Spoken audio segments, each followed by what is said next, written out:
This is the new Renault Megane R.S. 280.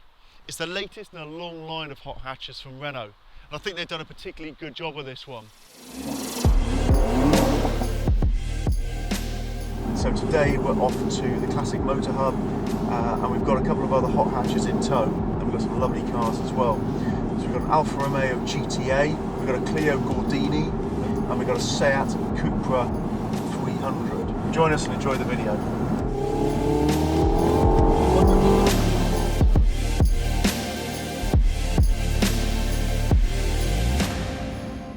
Renault has a fantastic history of doing hot hatches. Be it back to the Gordini cars, the 5 turbos, the Turbo 2s, the Clio Williams, they're all brilliantly thought of cars. Later ones such as the Clio Trophies, the Megane R26Rs, all brilliant cars, and some have actually held Nürburgring records. A version of this actually held the Nürburgring record for front-wheel drive cars for a while. It's something that's heavily fought over between the manufacturers. Have you ever met Miss Lindy? She's a gal with the bright red hair. Now she stands high from all the rest. You know her anywhere. Well, she's mine. Yeah, she's mine. Well, I love that little girl. So what's this car packing under the hood? Well, it's got a RenaultSport 1.8 turbocharged 4-cylinder engine. It's got 280 horsepower, just under 300 pound-foot of torque. It'll do 0 to 60 in 5.8 seconds with the 6-speed manual that this car's got. And it'll top out at 158 miles an hour. It's certainly not short of the static figures that this sort of car should have. So this particular car starts at just under £28,000. It's really competitively priced up against its rivals. And this car comes with a cut package. It's extra £1,500, but you get the stiffer anti-roll bars, the lowered suspension, and really crucially, that limited slip differential. One of the unique features of this car and in this market is the 4Control 4-wheel steer.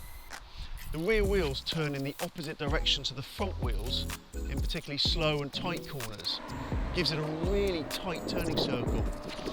And in conjunction with that limited slip differential, really enables the car to be able to grip firmly at the front and steer around at the back. It really is quite clever. It takes a little bit of getting used to, but it is a very clever system. At higher speeds, say on the motorway, when you're lane changing, the rear wheels turn in the same direction as the front wheels to aid stability. And again, that does work well. It's not a feature you feel in the same way that you do in the slower, tighter corners, but you can tell this car is very stable at high speeds. This car comes particularly aggressively shod with some pretty big tyres. They're 245 35 19s. They've got some lovely red brake calipers and some pretty big brake discs. I've got to say, it stops absolutely brilliantly. There's certainly no shorter stopping power on this particular car.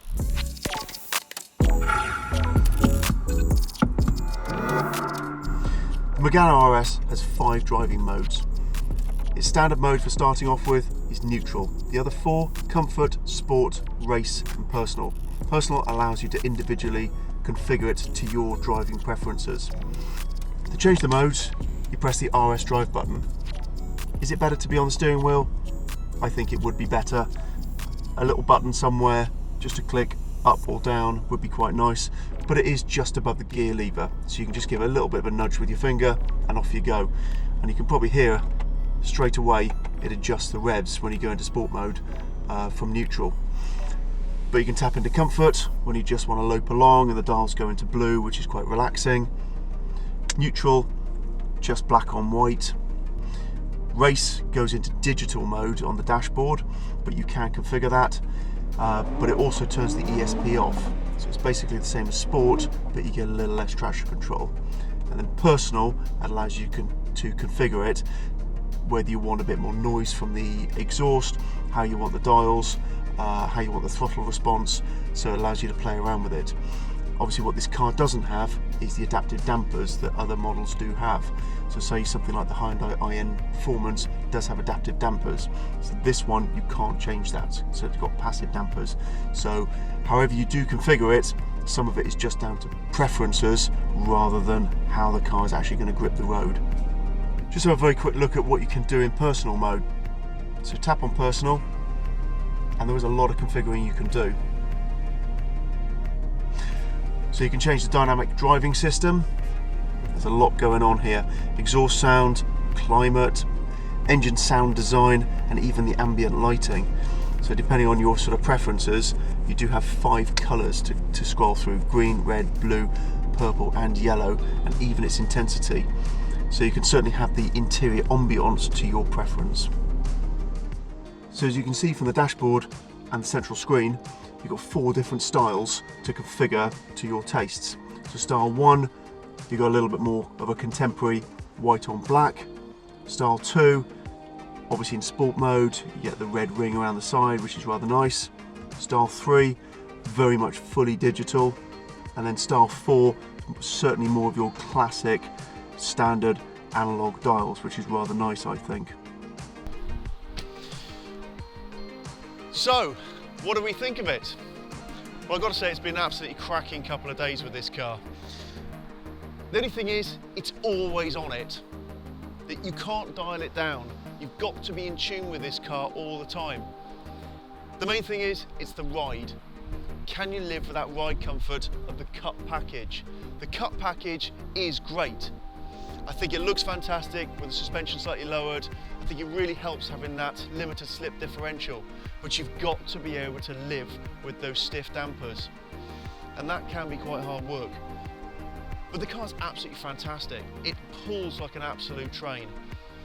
It's only got 280 horsepower, which when you think there's cars like the Civic Type R with nearly 30 horsepower more, but 3rd and 4th gear are brilliant, absolutely brilliant. The car is totally dialed in. You get loads of feedback from the steering. You kind of get used to that rear wheel steering as well. It turns you beautifully into the corners. Is it the best in the class? We've still got other cars to try. I would put this very close to the top of the class from our experience of driving it. In isolation, I do really rate this car. There's no doubt about it. It is a cracking hot hatch. I'd like to say a massive thank you to City Motors in Bristol for lending us this car. I'd also like to say a big thank you to Dan for doing the filming and to Charlotte for doing the photography. It's been a great couple of days. We've had a lot of fun.